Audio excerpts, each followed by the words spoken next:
on, 49 faithful, let's get it. Because it's 49er mind. We gotta do this one time for the Empire. It's 49er mind.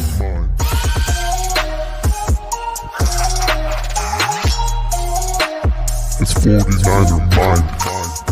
We gotta get that brick by brick real quick. 49er mind. Yeah, yo, we can't listen to them haters, man. 49er mind. We from the Bay. 49er mind. We them San Francisco 49ers. 49er mind. We got that red and gold blood inside us. 49er mind. Oh yeah, freak out, yeah, I'm looking right into the video scope, and this is Macho Man, #1 Macho Man impersonator, past, present, future, yeah, and I'm here to tell you, you are watching 49er Minded with Bashar, yeah, the cream of the crop, dig it? What is up, everybody? How's everybody doing? Welcome to another episode of 49er Minded, where we get into the minds of 49er fans. Let me say what's up to a couple of people before we get things started. I got a lot of cool people in the chat right now and see what's going on with them. We got David Edmondson from Real Talk Niner Talk. He's very insightful. He's funny, really good dude. He's been on the show before, actually. Love to have him on again in the future. Great dude, saying I'm cool. Saying I'm cool, I don't know, but we got Swan Song saying 49er Minded. He's a big fan of the intro. We got Kenny. What's up, Kenny? How you doing, bro? And we got Don Suave says, yay, stay 49er Minded. Just got, and we got, oh yeah, Waruna's here. What's up, Waruna? Waruna from No Border Sports. Subscribe to his channel. He's over there along with Crypto Ryan. We got a newcomer, Kimberly Haynes. Kimberly Hones or Kimberly Honia? How you doing? Says, let's go 49ers. And David McNew is saying, what's cracking, Bashar? How you doing, guys? So before I get started, I got a couple of announcements to make. So tomorrow, I have a very special guest. I haven't put up the flyer for the thumbnail. I'll do that later. But because I literally just booked the show before I started this show, actually. But for those of you who are familiar with Larry Kruger, former KMBR radio host, who's been doing Bay Area sports radio for a long time, former NFL scout. You know, a lot of you guys familiar with the 49ers that cover the 49ers extensively, like I have all throughout my life, are definitely familiar with who Larry Kruger is. So I'm pretty honored to have him on tomorrow. It'll be tomorrow at 7:30 p.m. Pacific time. So I'm pumped up for that. If you're not, I don't know what's wrong with you. But another announcement to make, I'm doing another show tomorrow as well. It's a different twist. It's not 49 related, actually. It's called Chillin' at the Spot. It's a hip hop based show. So we're gonna be talking hip hop, but every now and then we may throw in different genres of music in our conversation because I'm eclectic, I'm well-rounded, because I've always been. I just love music in general. And we might actually do some comedy based episodes, but yeah, I mean, we got a lot of hip hop stuff lined up on the show. I host it with my boy Crypto Ryan from No Border Sports, the channel that I mentioned earlier. And what we're gonna do is we're gonna flip-flop between channels. So the first episode was actually filmed on his channel, but we're possibly gonna do tomorrow's episode tomorrow night on my channel. So yeah, that's called Chilling at the Spot with we got Crypto Ryan, and we're gonna have other people involved with us as well. Some hip hop DJs are gonna be involved as normal guests, and I'm gonna have some future local type rappers on there as well. And it's gonna be a lot of fun talking about the history and just a love for hip hop and how much it's influenced everybody in general. So definitely check that out if you're into music, you're into hip hop like I am. And let me bring on my guest who's been patiently waiting. What is up, 49ers First Takes? Aaron, how you doing, bro? What's going on, man? I love that intro. I gotta say. Oh yeah, you know what? That's pretty soon that's gonna be only my outro, because there's a 49er Minded song in the works. It's already been done. The video has to be put together, and we're probably gonna get started soon. Probably right before the draft, we'll kick it off. And that song is even nicer, in my opinion. I didn't make it at all. Somebody else made it. 49er dude's a 49er rapper, and he did a great job with it. It's got a really cool beat, and just an intro has to be made for it. And when we do put that together, it'll be very nice. Yeah, I'm looking forward to that interview you have with Larry tomorrow. Even though I had him on my channel, he's fantastic.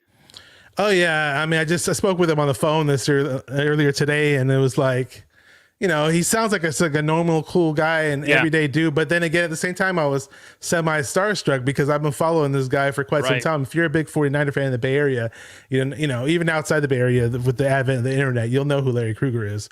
Awesome, dude. Let me say what's up to Willie B. I think I might know who this is. Says, let's go 49ers. If he's a new guy that I don't know, what's up? How you doing? Welcome to the channel. I said what's up to David McNew earlier. And yeah, man, how's it going, Aaron? I know you're doing a lot of big things with 49ers First Takes. I mean, if you want to talk about that really quick, go ahead of your channel and everything. Yeah, I mean, 49ers First Takes is a lot like Bashar. I mean, we do a lot of interviews, collaborations, solo streams. A lot during the season, I do solo stuff like after games, because it's hard to really grab anybody from any other streams because everybody's doing the same thing you're doing after 49er games. But especially during the off season, I've been doing a lot of collaborations. If you guys know who Jesse Naylor is from Last Second Sports, Larry Kruger. I just had on uh, Brian Peacock. Ryan Peacock from Locked On 49ers. Fantastic guy. You guys got to really, even if it's not on my channel, go check on Locked On 49ers. It's a daily Niners podcast. Really good. Him and Eric Crocker, right? Him and Eric Crocker, yeah. I actually had Crocker on my show last offseason as well. 49ers, I got to say the 49er YouTube community and content creating community in general is really awesome. 99% of everybody is cool and supportive, and everybody helps everybody. So almost a 3-year journey this coming August. I will be on YouTube for 3 years. My goal is to hit 5K subs, maybe 6K by the time August comes around. So live streams, breaking news, collaboration streams, post-game reactions, all that kind of stuff. So if you like that kind of stuff and you like what you hear from us tonight, then go check out 49ers First Takes. Yeah, and for those of you guys who aren't familiar with this channel or how to follow him on social media, like I always do with my guests, I have his links in the description of this video. You can always click on that and follow him whenever you want. So let's jump right into it. I mean, a lot of 49er fans are up in arms about this, especially if you're on the Twitter feeds or even on Twitter Spaces. Like, you don't go on Twitter Spaces. And I don't know if you ever listened in on it, but Twitter Spaces is like a whole new world in terms of what's going on with 49er fans and outside of YouTube and just everything in social media. It's just 49er fans on the mic chatting with each other for quite some time, going back and forth, hooting and hollering about all this Jimmy G stuff for months. And it's like, I like it in this whole Jimmy G saga. There was a movie in the 80s called The Never Ending Story. That was like a kid's movie. That's what I like to label this Jimmy G saga. And as I titled the video, do we see, I forgot what I call it, like Jimmy G, is he gone? Or do we see the last of Jimmy G, basically is what I said. And, as far as I'm concerned with this, and, even though it may seem that we may be holding on to Jimmy at this point in time, and he's still technically on the roster, he pretty much has one foot out the door in my opinion. I don't know what you think, but yeah, just the way everything ended in the at the end of the season press conference, it would be really strange for him to come back and be in the mix. Because it's Trey's team, and behind the scenes they've talked about it, that Trey has been like pretty much led to believe that it's going to be his team. And to bring Jimmy back would just undo a lot of that. I have a lot of background noise right now. I don't know if you can hear that. I heard a little bit, but when you talk, it kind of overshadows it. Yeah. Sorry about that, guys. I have fire trucks going by my house. It's okay. I hear a little bit. Don't trip. It's all good. Okay. And in the meantime, let me just say something really quick. I know Kenny was trying to say he's ready for Trey Area. Kenny's a good buddy of mine. I haven't talked to him in a while, actually. I know he's a really, really big hip hop guy, so I know he'll enjoy the hip hop show. And if you're welcome to come on and talk hip hop, because I know you make beats and stuff, you're more than welcome to come on one of these days on the hip hop show, because we're always looking for new people to come on there. But I don't know if your fire truck noise is gone yet. Yeah, it's gone. Well, a thing about your hip hop, that show that you do, I have a buddy. I got to have him on my channel one of these days. He's like a DJ. He's been all around the world. He's met Shaq and anybody you could think of in hip hop or rap, people that DJ, he's done it. His name is DJ Ease. I've got to get him on my channel one of these days. Talk a little 49ers, talk a little bit of music. We were neighbors for quite a bit, and me and him were really big on the Niners, but we were just always goofing and making fun of. It's funny. Everybody liked rap and hip hop, but like there was that one video where Biggie Smalls is kind of laying there, and it looks like his eyes are going two different ways. He's like on the couch when he's talking about living and dying and stuff. And my buddy used to always crack on that video. So I know it's kind of weird. That's off topic, but later you got to link me to that scene you're talking about. Yeah. I got to check it. But I'd love to get in contact with him. We'll talk about that later. Let me see what's up to Nathan Dickey. He says, all I want for Christmas is a Trey Lance start. You know what? You're going to get your wish. I have a really good feeling that we're going to see plenty of Trey starts this coming season. David McNew says, cut Jimmy G. David, honestly, I'm right with you. here's my rant about Jimmy G and a lot of hardcore Jimmy supporters. It's almost like they're so in love with Jimmy to the point that any ounce of truth in regard to Jimmy, that's a rant or a complaint from fellow 49er fans, is a total slap in the face to them, almost to the point as if you're talking about one of their beloved family members. That when I get the pushback from our fellow 49er fans in that regard, that's how I feel. It's like, look, I'm not even talking about the gameplay even right now. I'm sure the gameplay had its ups and downs, and we all know that. And, I don't need to bring that up. If you watch the games, you know it. You're the one that was popping the painkillers just as much as I was while watching those games, or you may have been sipping on some alcohol or smoking something, whatever you could possibly do to get through those type of games, because those were some nerve-wracking games. But aside from his questionable play on the field, I'm sorry. I'm really sorry. And if you're a Jimmy G fan and you think I'm a jerk or I'm an asshole or I irritate you, guess what? The truth hurts. The truth shall set you free. That's right. And the truth, there's nothing but the truth at the end of the day. So, when the 49ers brass is telling the guy to get freaking surgery towards the end of the season, and this guy is, pussyfooting around, possibly talking to his agent and doing otherwise. And then, freaking months down the road, they're announcing, right around the combine, oh, yeah, Jimmy's going to have surgery pretty soon. And then next thing you know, a few days later, boom, they announced that he had successful surgery. I'm sorry, that is poor business. It's not cool. It's not kosher, however you want to wrap it up. And I'm sorry, the guy's just a jerk. Don't give me that bullshit that he's an amazing locker room guy and he was so great for the franchise and all this other shit. Because I'm tired of it. I'm really tired of it, dude. You pull off shenanigans like that, and I'm sorry, you're gonna get a pushback from fans like me. That dug us in a hole for this free agency. A lot of people disagree with me, but that's how I feel about it. Yeah, I mean, this whole Jimmy thing where people say how great of a leader he is, and all this and that, and he's a great locker room guy, and everything's all hunky dory, and everybody loves each other. Listen, do you want to win football games and Super Bowls, or do you want to be best friends with everybody? I've always thought that the best teams have a little bit of behind the scenes drama to motivate them, or what they call it, creative tension. This whole kumbaya and everybody gets along thing is great. But at the end of the day, I want wins. I want Super Bowl championships. I don't care about all this. Everything is so great and hunky-dory behind the scenes, and he's best friends with everybody, and everybody's going to see him after he gets cut wherever he was during that party.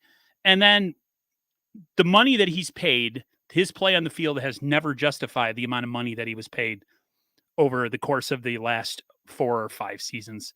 So all the people that are like Jimmy apologists who sit there and say, and talk about his win percentage and how he's just a winner, they give no credit to the people that are actually behind a lot of those wins, which were the defense, the running game, coordinators, so many other people. And it's always a disservice how it goes straight to Jimmy every time those wins are brought up. I think Jimmy, yes, he was the best of a lot of the quarterbacks we had up until we got him, but to make him out to be something that he isn't, and that he's some sort of like top 5 quarterback, all pro, Hall of Fame worthy type player, it's not even close. Jimmy's, I'd say 15th to 20th in the league quarterback. I don't see him any better than that. He's an average starter who keeps both teams in the game every game. He makes enough plays for both teams to make every single game interesting. He's limited in what he can do on the field. He can't throw outside the numbers. He makes big mistakes in big games at the worst times. And at the end of the day, the Niners went and told him exactly what they felt by drafting and trading away a bunch of picks to go up and draft a guy like Trey Lance. So these people can be all upset and all up in arms all they want, but at the end of the day, They drafted Trey Lance for a reason, and it's to take Jimmy's job. So if you really love Jimmy that much, go follow him wherever he goes and plays. And 49er fan base don't need you. Oh, trust me, I've used that same statement towards certain 49er fans because it got so bad to the point where any ounce of criticism I gave Jimmy, in no matter how diplomatic I was when I gave it to him, and keep in mind, I give that same criticism to other players too if they deserve it. But it's almost like, hey, this guy's beyond criticism, and how dare you do that? And like, well, this guy's gonna be gone anyways, and I've told them, go ahead and follow him to his new team. It's as simple as that. And let me just say what's up to a couple of people we have. Don Suave says, "Where's Priya's game?" I don't know where he is today, but he's our lone Jimmy supporter in the chat, so I guess we need him for that to hop in. Kenny says, I'll attest to this. I'll mention something that Kenny says, but Kenny says, I used to be the biggest Jimmy G fan when we first got him. So ready to move on from him. He has reached his ceiling and there's nothing more to see. Let's go Trey Lance. Let's do it. So with Kenny, he's actually famous on Rombo for starting the 13-3 because we got Jimmy G chant. If anybody ever remembers that back in the Rombo days in 2019 and 2018, he's the guy who started that movement. But I remember in the 2020 season, some people were asking me because I had spoken with Kenny, and they're like, oh, so what does Kenny think now? So what's he saying now? I'm like, look, Kenny started that chant or whatever, but at the same time, he's also saying, you know what, for what he's making, for the amount of money he's making, he's not proven his worth. And a lot of 49er fans at the time were agreeing with him. And this is right around the time where Steve Young was basically saying that, hey, Jimmy G, after he got hurt against Seattle, that he doesn't see him coming back with the 49ers.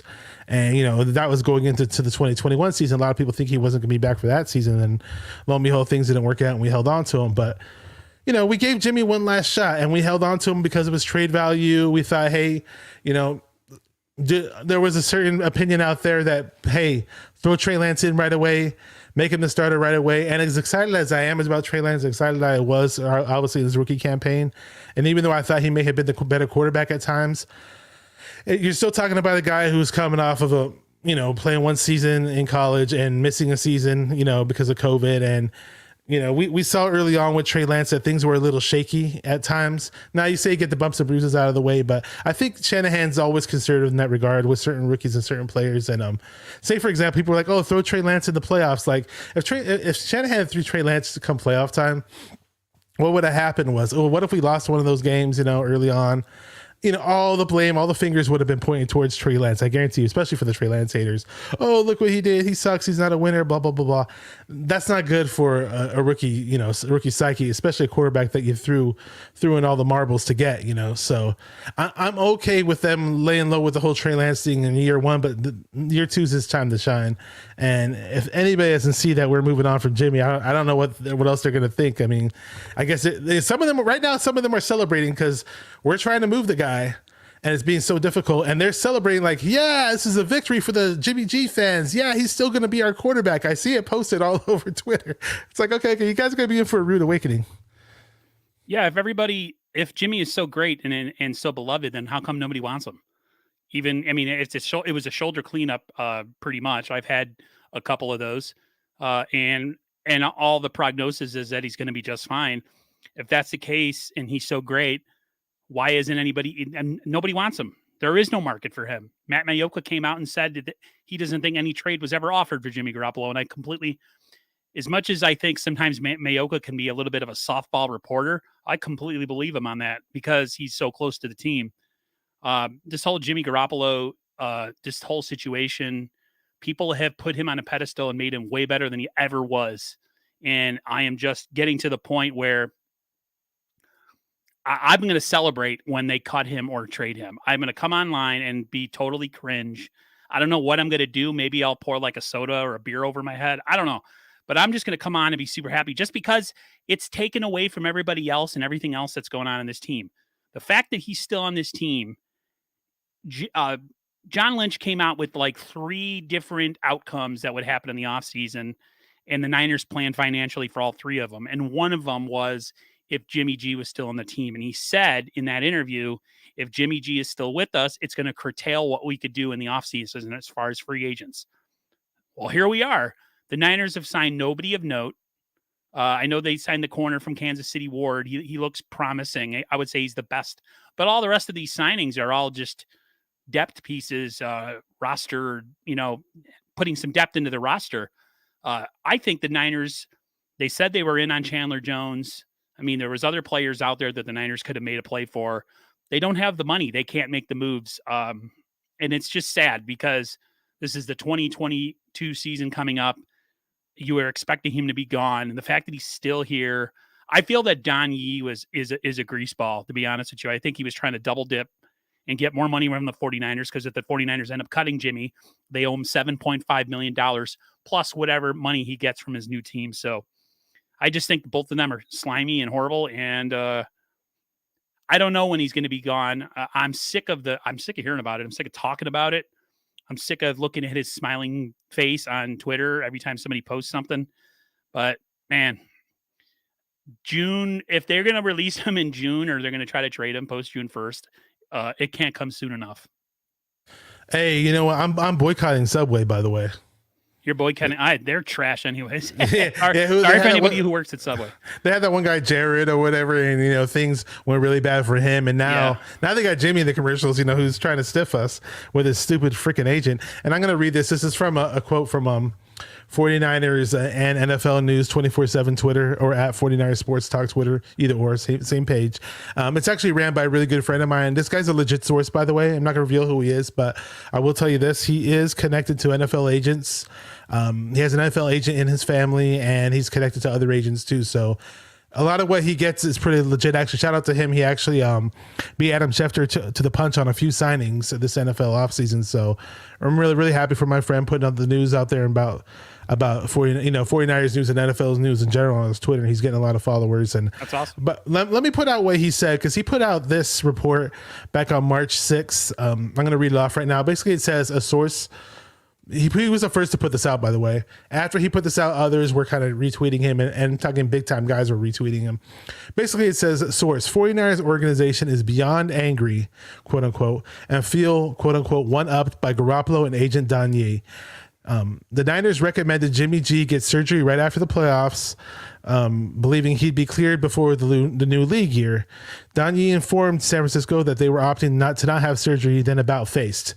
And for those that say that I have no right to be mad as a 49er fan, and Jimmy, the team did Jimmy wrong. That's what I've been reading on Twitter, by the way. People have been telling me that Jimmy did everything for the team, and the team did him wrong by go ahead and drafting Trey Lance and doing this and doing that. I'm sorry, this is a big boy leagues, guys. If you're not healthy on the field, and you're not there for all 16 games. I mean, look at Matthew Stafford. People were calling him a damn loser in freaking in the Detroit Lions. Pull up his season, all the seasons that he played, his seasonal statistics. 16 games played, like almost every year for a string of over 10 years. I mean, that's a real quarterback in my opinion. Now look, Matthew Stafford finally goes to a real organization, and we had to suffer from it, but hey, he won a Super Bowl. Right. As an NFL fan, I am happy for Matt Stafford. I love the 49ers and I hate the Rams, and I'm mad that we lost, but as an NFL fan, I can totally respect that. For a quarterback who's busted his ass for that shitty franchise, the Detroit Lions, hop on a decent franchise and actually win. Hey, I can look at things objectively in that regard, but this is supposed to be free agency, right? We're supposed to have a quarterback on a rookie contract, and we do. Exactly. We have a quarterback on a rookie contract. That was the whole thing about drafting Trey Lance. But instead, we got this guy who, I've said it time and time again on social media, he's been crippling our franchise. Others have been saying we're handcuffed, and we are, dude. We lost. Who did we lose? We lost Laken Tomlinson. Now, I never said that Laken Tomlinson was never going to leave and he was never going to get big offers. You know what? Let the guy make his money. That's fine. But who are we getting to replace him? We're going to rely on a bunch of rookies. Mike McGlinchey's a huge question mark. Love him or not, hate him or not, McGlinchey is an exceptional run blocker, questionable pass blocker, probably average to below average maybe from time to time. But he may not be healthy. Who are we going to run at tackle? I love offensive line. It's deep in my heart. I play the position. And I don't want a second-year quarterback like Trey Lance to sit there running around he's mobile, sure, but I don't want him running around for his dear life. I mean, I'm worried about this. When you have a quarterback on a rookie contract, especially during NFL free agency period, you need to take advantage of these things. And some people are giving the argument that, hey, well, we can still sign players and we can still go after players. It doesn't matter if Jimmy G's crippling, holding on to the 27 million or 25 million, so to speak. I don't see how we can still sign players or big, especially offensive linemen. They don't come cheap. And right now what we're doing is we're signing like fill-in players, secondary, players who like, they're rotational type guys. We're not signing any starters. The only big time guy we really signed was Charvarius Ward, who I do love that signing, but me too. I'm fed up. This is supposed to be this offseason that we're supposed to take advantage of and build something around Trey Lance. And right now we're not doing it. Yeah, the whole point of when you draft a young quarterback, like you said, is to build around him and take advantage of the window of him being on a cheap deal. I made a video about that the other day and how that's being all circumvented by the fact that Jimmy's still in the roster. I mean, nobody says that we have to be the Los Angeles Rams and go for everybody, the best player at said position.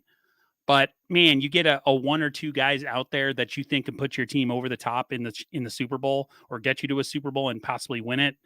And you have this albatross on your roster that makes you incapable of doing things like that. And John Lynch said it, that they wouldn't be able to be as active if he was still in the roster. It's so, man, I just want this to be over. I don't think Jimmy was ever worth the money that they gave him. I think the quarterback market in general is just, it's weird how much quarterbacks make, even like low level guys. So, and a lot of people say, well, his contract now isn't as bad as much as other guys, but still, it's still $25 million on your salary cap that you could do stuff with. You could re-sign a DJ Jones, or you could, I don't know, get Tyrann Mathieu or go after a Chandler Jones. And I'm not saying that that's what the Niners have to do at every position, but they need a guy opposite Nick Bosa. They need a little help on the offensive line. Their secondary is still questionable to me because if Tart leaves, they're going to have a giant hole at safety. And I don't think Hufanga or Tavarius Moore, either of them are good enough to replace him. So, man, it's really unfortunate what's going on right now. It gives us content creators a lot to talk about, but it's garbage, dude. It's so horrible. And I'm so frustrated just because, like, it's not like we're replacing Aaron Rodgers or John Elway or Joe Montana or Steve Young. Exactly. It's Jimmy freaking Garoppolo. Okay. The guy is, he's not that good, man. Look what they did in the playoffs in 2019. They took the ball literally out of his hands. They ran the ball all the way to the Super Bowl, and when they had to depend on him to do something at the end of that game, he failed. So, whatever. Yeah, people can talk about Jimmy G's win-loss record, and in black and white and on paper, and printed on ink, it looks wonderful. It looks fantastic. Some people think it's pristine. Tommy Huxley. But if you pull up who? Tommy Huxley. Jimmy's the goat. Tommy Huxley's in there. I'm going to say what's up to some people in the chat in just a minute, but it's all good. Pull up, but for those that want to look up stats, what stats matter the most? That was what I want to tell you. And I don't care which games he won or lost. I'm just talking about what he did in terms of throwing the ball in regards to the stat line. His playoff stats are atrocious. Yards, touchdowns, interceptions, the quarterback rating, his career playoff rating is is really, really bad. Wasn't it the worst? It's one of the worst. Yeah, it's one of the worst out there. Let me say what's up to Corey Davis, big supporter of the channel, says, hello, 49er Minded and 49ers First Takes. Always great to have you on there, buddy. He said, let's see what he thinks about Jimmy G. He says, when I think of Jimmy G, I think of the song, How Did You Get Here? You're Not Supposed to Be Here. It's something like that. Hey, to Jimmy's credit, he did good at the beginning. I don't know the song. I don't know what song he's referencing. In the beginning, he did good, but he didn't last. When you come up with it, let me know. We got David McNews mentioning Art and Key. Tommy Huxley says Jimmy G's the GOAT. Wow, really? It's funny about Jimmy. Thanks, Tommy. Remember you were saying that if he's so good, how come he hasn't been traded?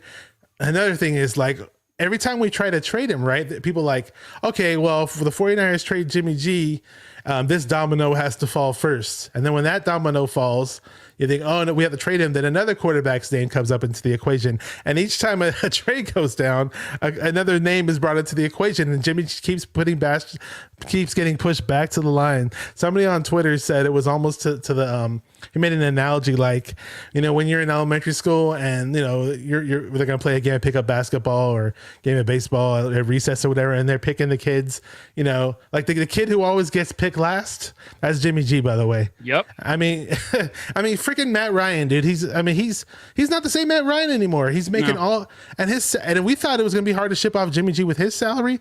What the freaking the Colts are gonna have to pay $40 million a year from what I hear for Matt Ryan, something ridiculous like that. Like he's nowhere near the same Matt Ryan he was, and you think Jimmy G would get the trade. Be traded the Colts over him, but I don't think he's going to be traded. Period. These teams are basically playing hardball and saying, "Hey, he's a depleted asset. We're gonna wait for you guys to release him and cut him, and then we'll take him. We'll take him on the cheap." David Edmondson says, "I'll still take a 20-piece McNugget and some honey mustard sauce and get rid of number 10." Can I have some barbecue and share that with you? Okay. So we pretty much spent that past half hour talking about Jimmy G. One more thing though, shout out to Trey Lance. So I saw some report by Jeremy Fowler. It didn't surprise me at all. That basically says Trey Lance has been reassured by the 49ers front office that he is going to be the starting quarterback. And a lot of people saw that already because of the guaranteed money that was given to Sudfeld. I'm not a big Sudfeld fan, guys. Me neither. Hopefully we get some undrafted free agent. Maybe I want to draft a quarterback at the end of the draft, but I would take Sam Darnold in a trade as a backup. People are throwing that out there. I think it's kind of a weird trade offer, but it might be elaborate on that. Well, why would you want to do that? Just because he's an experienced guy. He might not be that great, but he's your number 2 quarterback. And I'm sure even in this system, they could probably make him look a lot better than what he was. I mean, look at the guys that have been in this system that Kyle has had to work with and at times made them look relatively pretty good. Nick Mullins, CJ Beathard. You get a guy like, who was I just saying?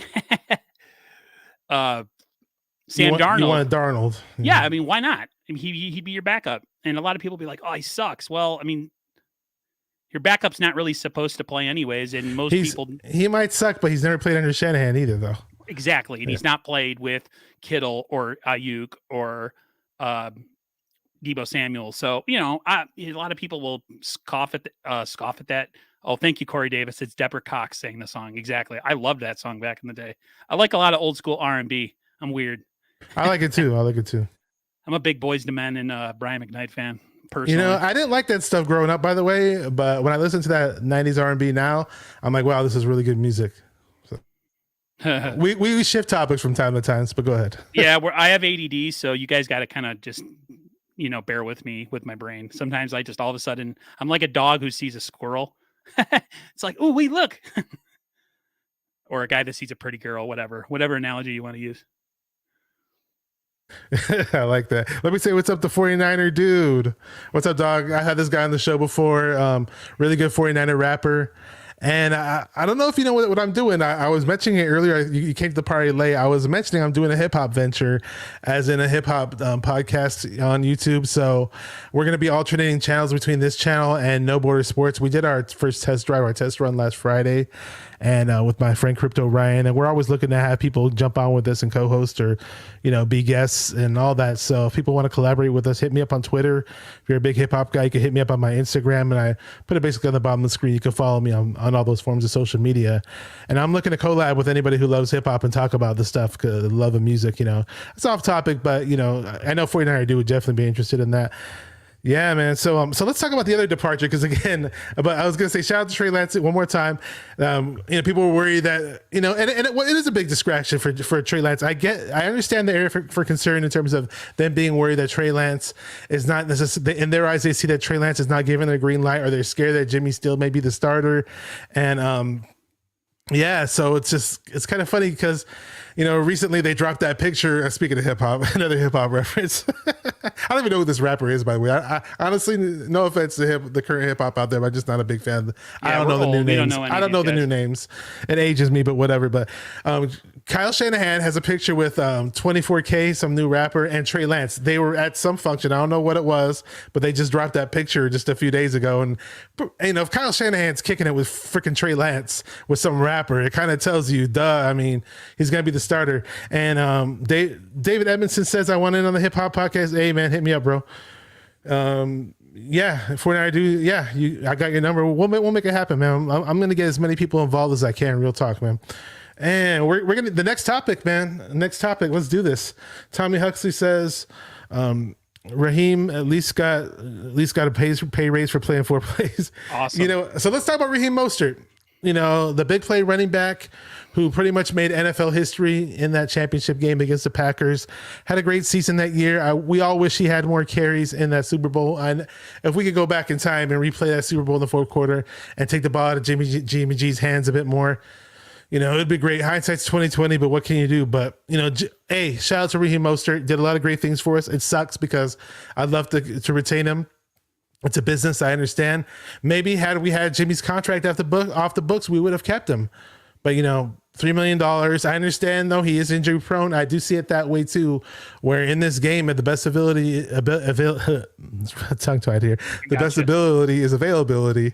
And, you know, Raheem, like freaking the year before, had those 2 huge touchdowns, gets injured, boom, out for the season. This year was on the field for 4 or 5 plays in the Detroit Lions game, boom, out for the season. And the guy's just not reliable. And thank God we drafted Elijah Mitchell. Not that he's Raheem Mostert, but he had a great rookie season, and we got other running backs in the mix, and we'll probably draft another running back. So what do you think about the whole Raheem Mostert thing and the whole running back situation?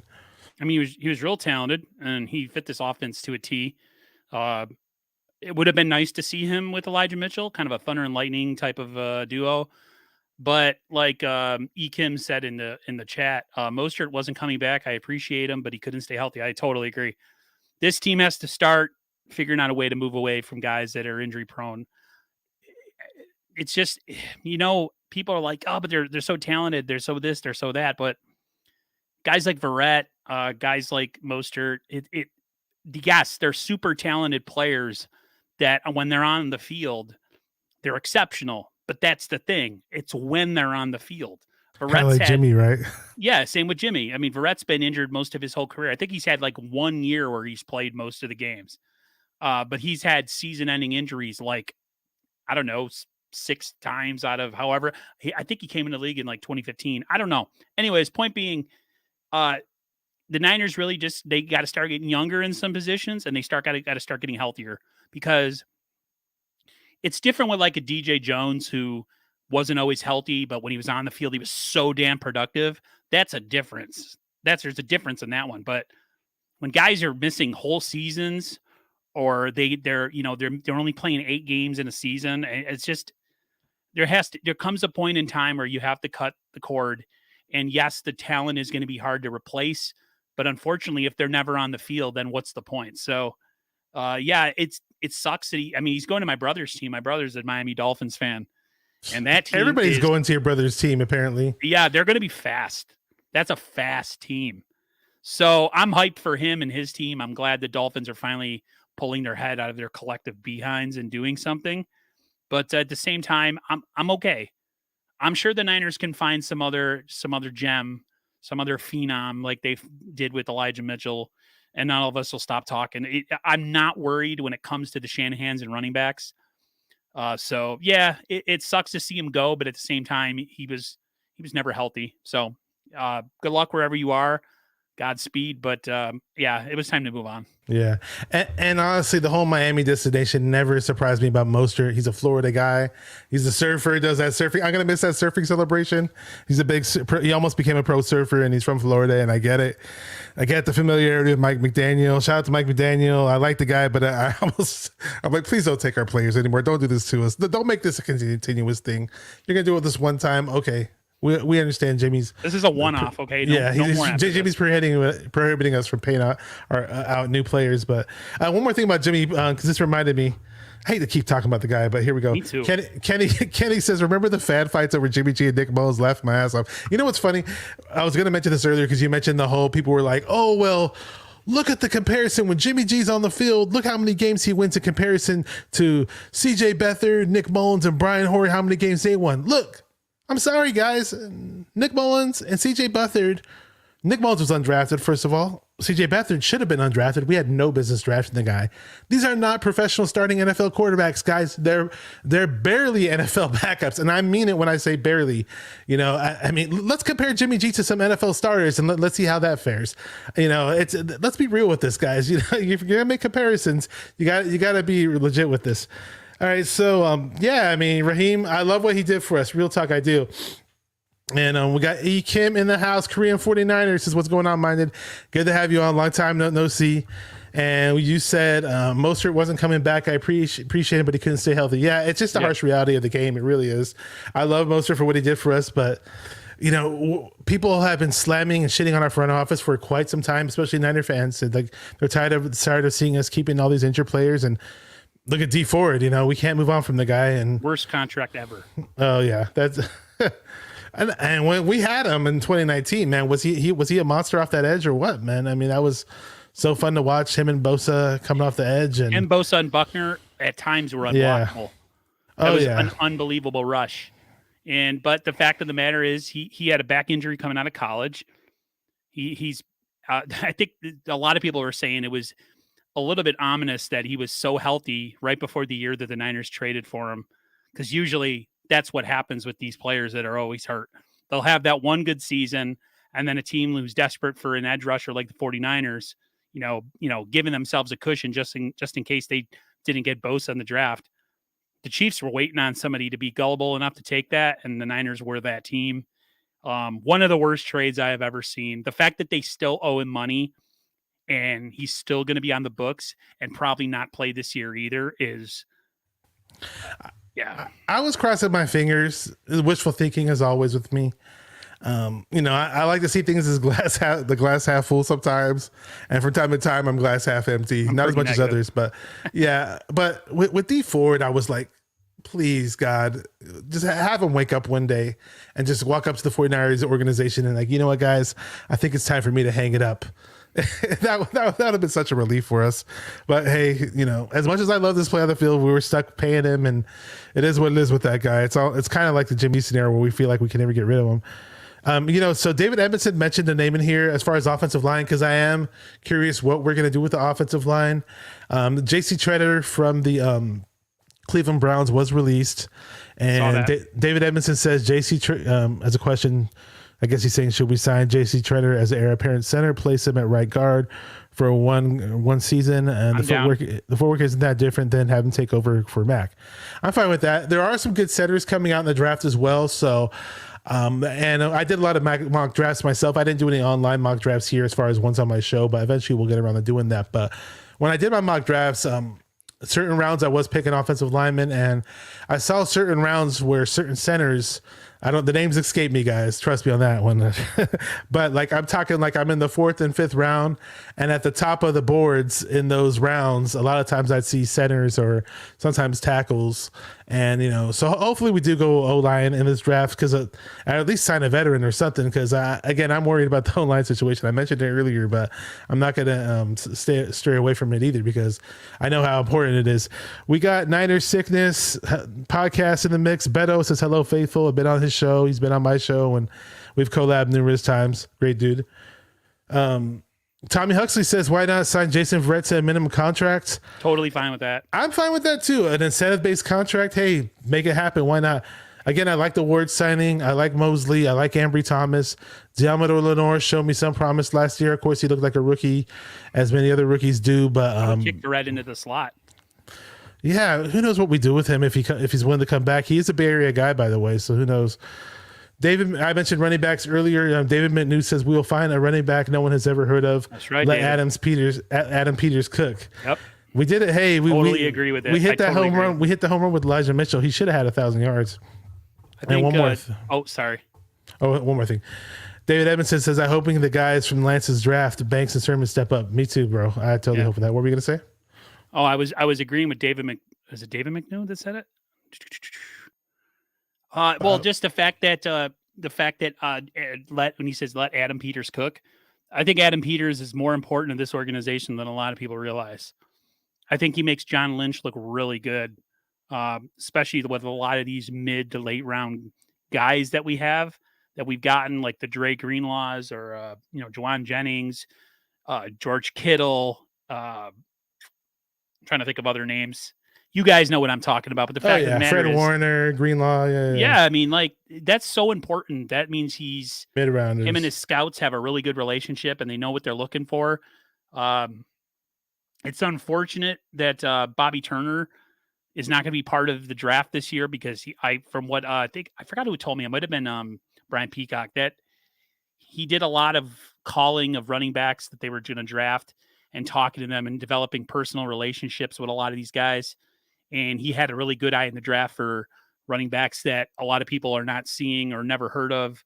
That would be great in the 49ers system, because it was a system that Kyle's dad ran back in the day. So that's going to be, that'll be an interesting one. I wonder if he'll, even though he's not physically going to be doing anything with the Niners, I wonder if he'll be connected with them around draft time and giving them any pointers or any type of advice for any running back that they might look for either in the draft or in the post-draft free agency period.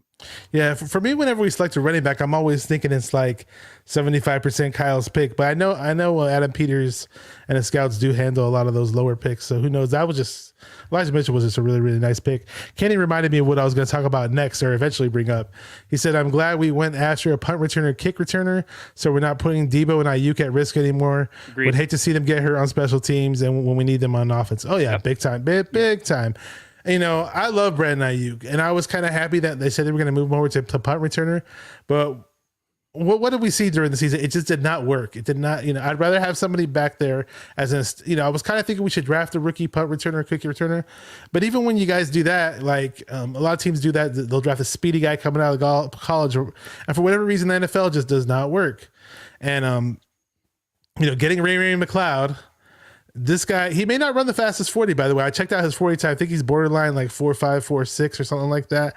He's not necessarily the fastest guy on the 40, but got game speed. When he has the ball in his hands, that's what matters, bro.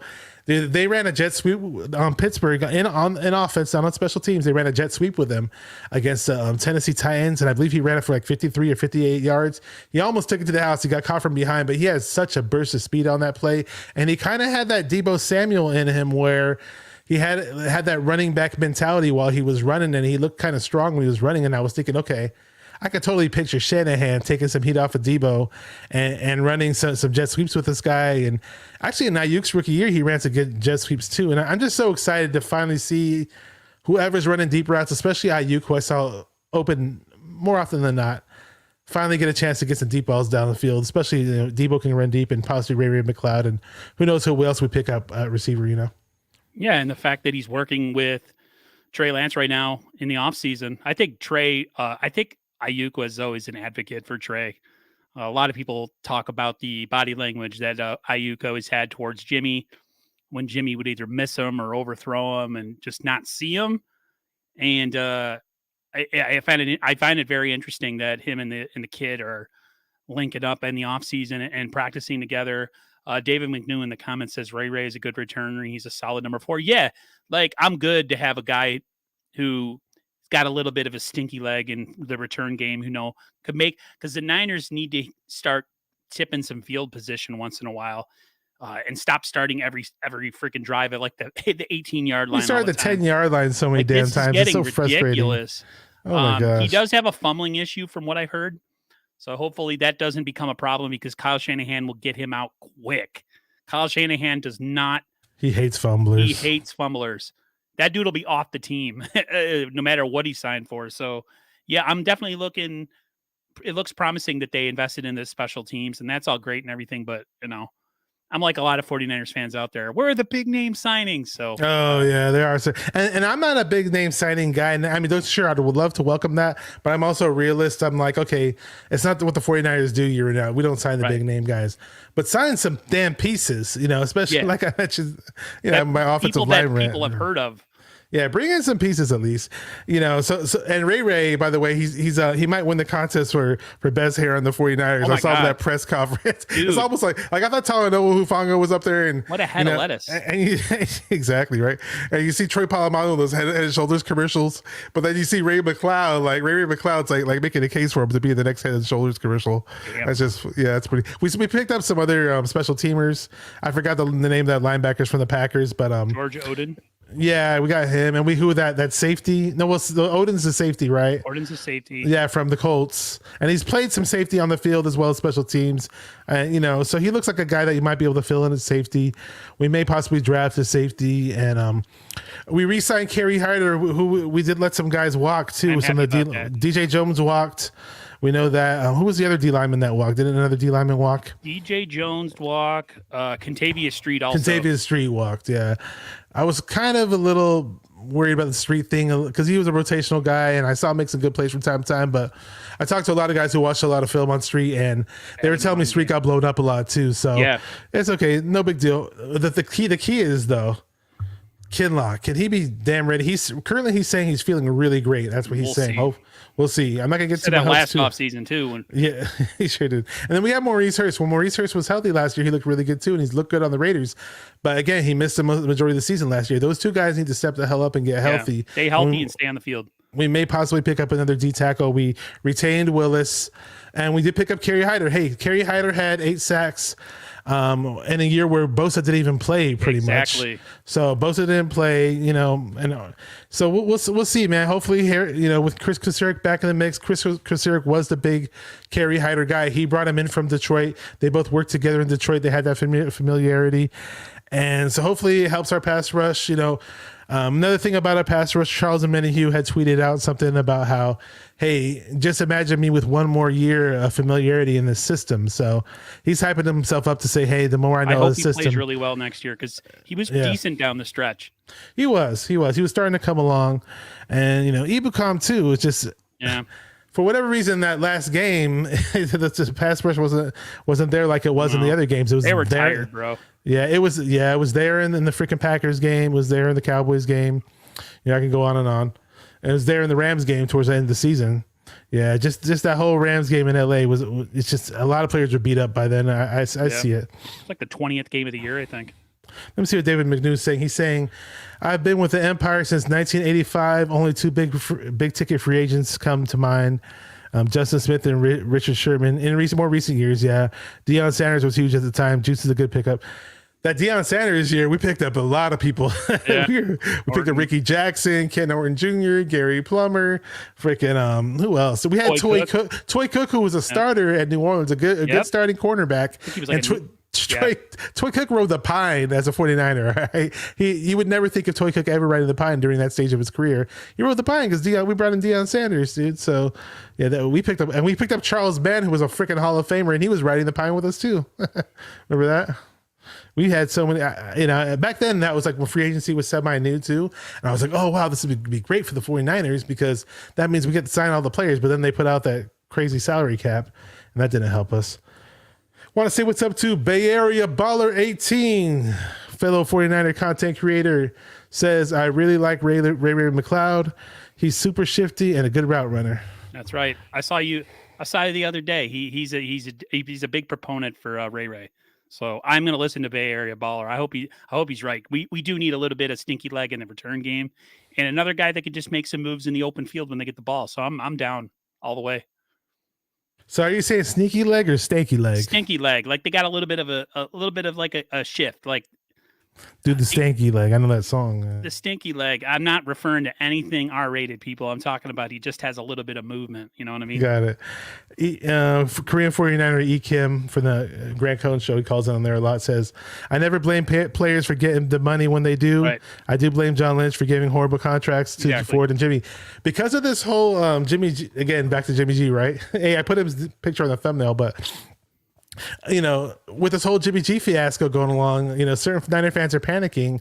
I know Sersky from the Real Talk Niner Talk, he was panicking on Twitter saying that, hey, John Lynch is on the hot seat, and if we don't move Jimmy G, and Jimmy G is still going to be on the roster, blah blah blah, and there's a lot of this organization from time to time. Sure, we do good things, and when someone healthy, we are showing some success, but there's certain things that drag us in the mud and drag us down. And it's almost like this organization may fail at doing the things that other teams may deem as simple, or you think that would be simple for other organizations. And here we are stuck in the mud when it comes to things like that. Don't you agree?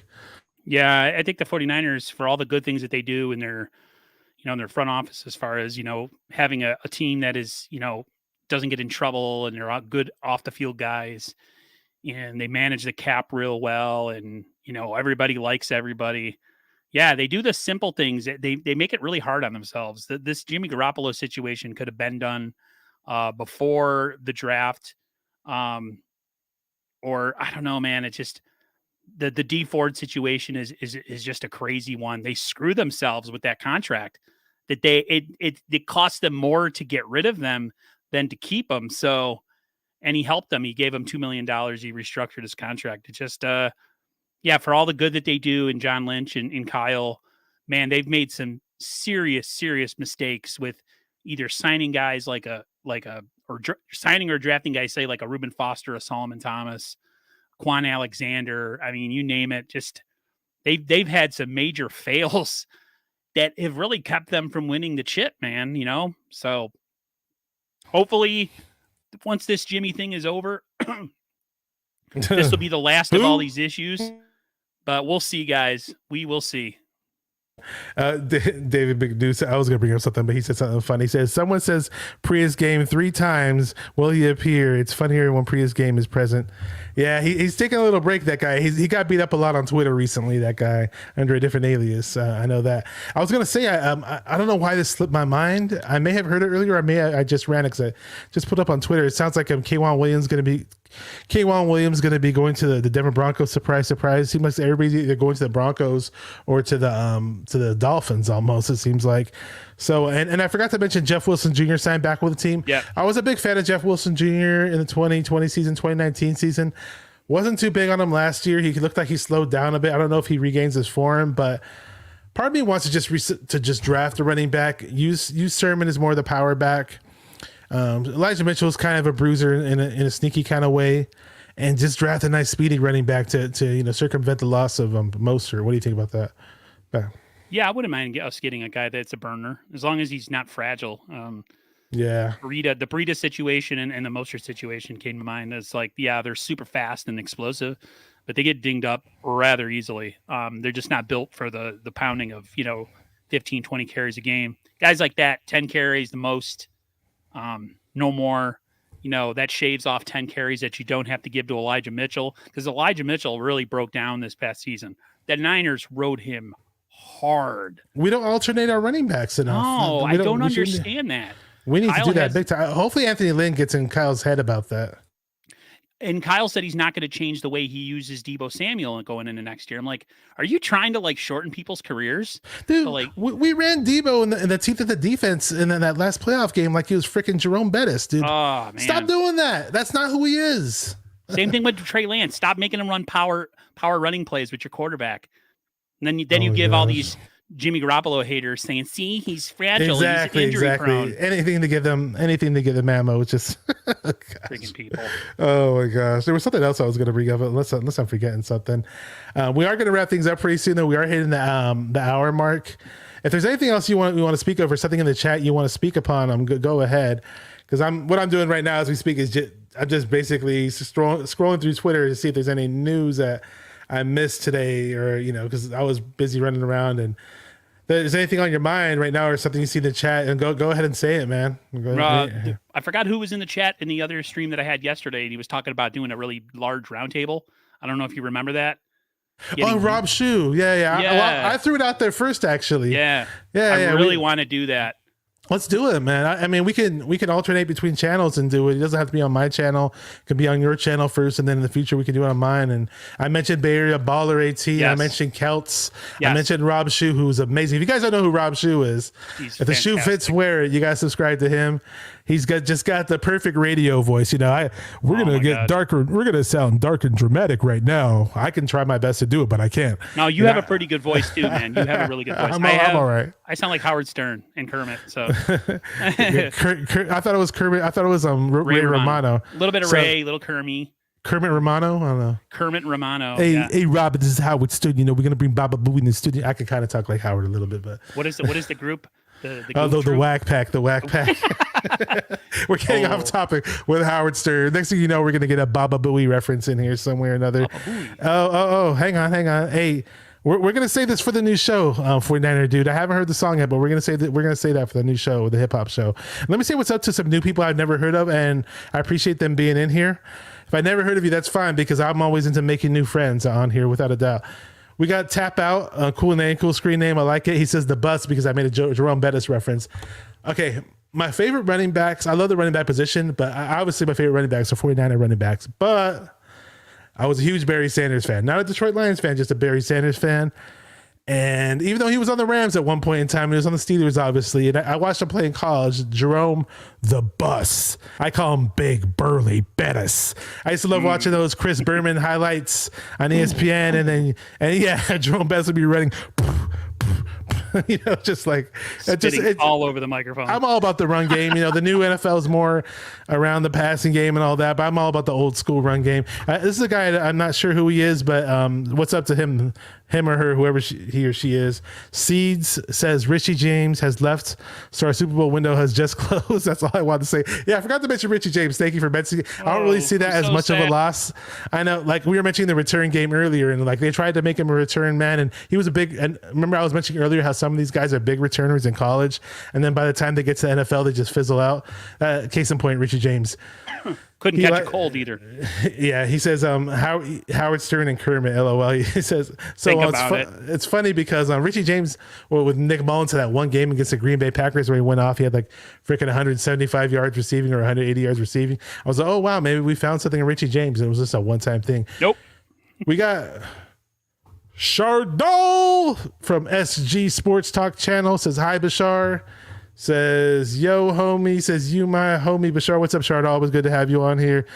And it's the Big Burly Bettis rumblin' bumblin' stubblin'. That's my Chris Berman impression.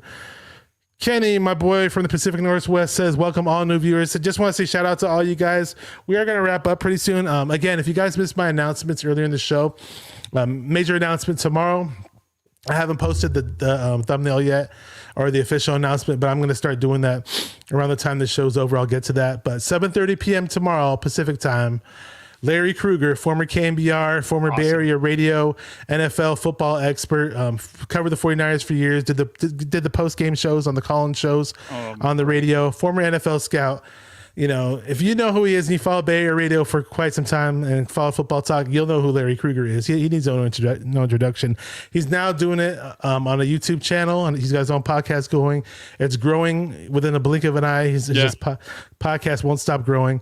And it's going to be a pleasure for me to have him on tomorrow. I'm really, really pumped up about it. I'm almost like a kid in a candy store. I'm happy for you, bro. Really and thanks to you. You had him on your show, and that's kind of my connection to bring him on. Actually, I talked to him on the phone earlier today, and I was like, oh, cool. I got his number last year. I thought I was really special, too. I just got off the phone with Larry Kruger. It's awesome.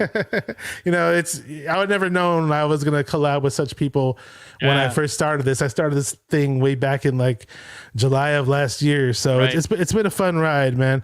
And another thing I'm doing is the hip hop venture. We're doing a hip hop type podcast. It's going to be alternating between channels, No Border Sports or No BS, the No BS podcast. It's a different channel featured with Crypto Ryan and Waruna. But on the hip hop show, it's going to be me and Crypto Ryan, and we're going to have different co-hosts with us, working with us. We're going to have all different kinds of guests lined up, and we're talking about hip hop from the ground up. We're going to focus a lot on the roots of hip hop, but we're also going to mention some more of the modern stuff too from time to time, and we're going to talk about other genres of music every once in a while. And sometimes we may talk comedy. It's just going to be a lot of fun. It's called Chilling at the Spot. So if you ever see a title of a video on my channel called Chilling at the Spot, that's the hip hop show. And, again, we're going to be doing it on other channels too. So if we do that, we'll make announcements about that. Follow me on my Twitter, guys. If you guys aren't on my Twitter, a lot of my updates are on my Twitter account. But if drop you see a like too, drop a subscribe, people. Come on now. I appreciate it. This guy has all the subscribers. I need to have some of those guys subscribe to me. But yeah, man. So Chardell asked me my thoughts on Jerry Rice. Do I like Jerry Rice? Jerry Rice is the greatest 49er that's ever played. Love Jerry Rice. You kidding me? Who doesn't like Jerry Rice? Come on, we're Niner fans. Probably the greatest football player that's ever played. Oh, yeah. He said, who's the greatest quarterback? Younger Rice. Well, Rice was not a quarterback. He was a wide receiver, bro. I think he means younger Montana, but I'm more of I like Steve Young as a person, and I follow what he does in the media as a person, but Montana had the edge on him. But, in today's game, maybe, Young would probably flourish a whole lot more in today's game too. So you never know.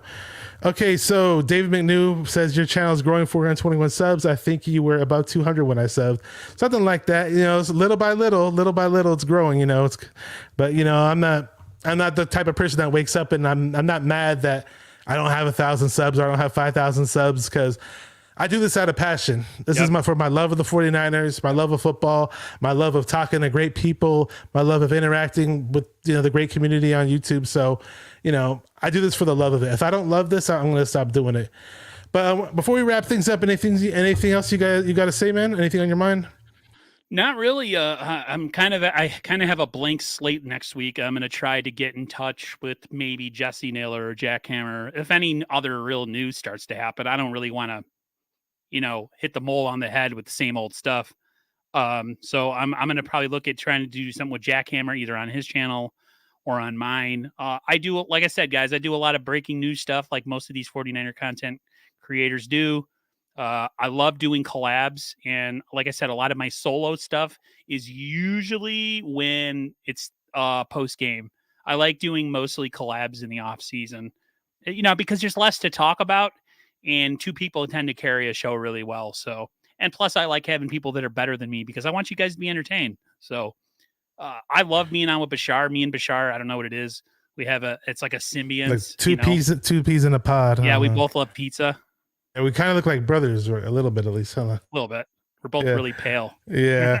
Channel 49, my buddy from Twitter says, up 49er minded, signed Jimmy to that lifetime contract, baby. Sure. He's being very sarcastic. This is my guy right here. Give him that Bobby Bonilla thing where he'll make money like 30 years after he's done playing. Oh, God. You know what? I keep hearing people talk about that, and I totally forgot about it. But I remember years ago I researched that contract, and I just laughed at how ridiculously stupid that it was. And it was so stupid it escaped my brain because I just couldn't fathom accept it as being reality. But that's just ridiculous.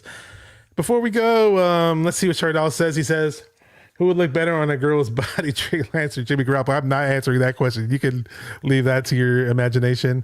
Kenny says, whoa, exactly. Yeah. And one last thing says, James McNew says, hopefully we trade Jimmy G to the Siberian Scat. Hey, he could go to the new USF as far as I'm concerned. He can go to the Lingerie League or whatever. My last thing about Jimmy, though, I'm going to shut this down in a minute, but people were like, the Niners organization was so good in the press conferences and hyping up Jimmy and saying how good he was in the locker room. Debo Samuel, even the players were sticking their neck out for Jimmy, saying they were so good to him. And the organization did all these good things for him in press conferences. And I mentioned earlier how he stiffed us. It's like, wow, what a way to say thank you, Jimmy. We really appreciate it. You totally messed us up in this year's free agency market with Trey Lance on his rookie contract. And we love and appreciate everything you've done for us, especially you and your lovely agent that we all just love to do business with. Yeah. I just think it's funny that Jimmy Garoppolo, he's really all about the money because I've never seen one player that they never once took a pay cut. He's never, teams that would have to automatically take over his enormous salary or have to restructure it. He's not worth $27 million a year, bro. He's worth 18, 15. It's ridiculous how much this guy makes and has never once said, hey, you know what, guys, why don't you reconstruct my contract and we can move and get a couple guys in here to give us enough for that Super Bowl run like Tom Brady always did with the New England Patriots. And no, he's not that kind of guy. There's people that play that say that they're not about the money. Usually when they say that, they're all about the money. So I want him gone just like everybody else.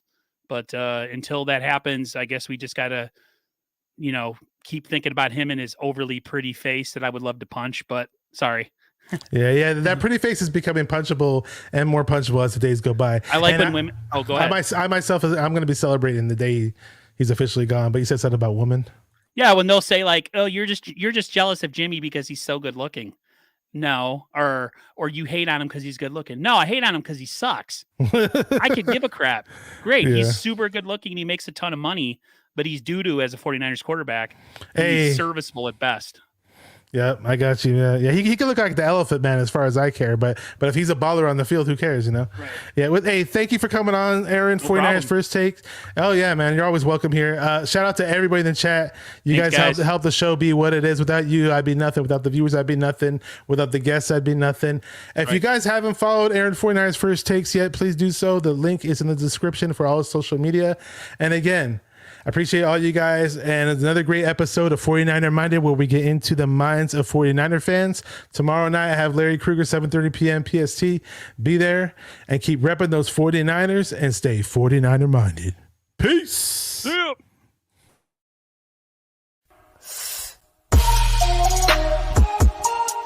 Come on, 49er fans, let's get it. Cause it's 49er mind. We gotta do this one time for the Empire. It's 49er mind.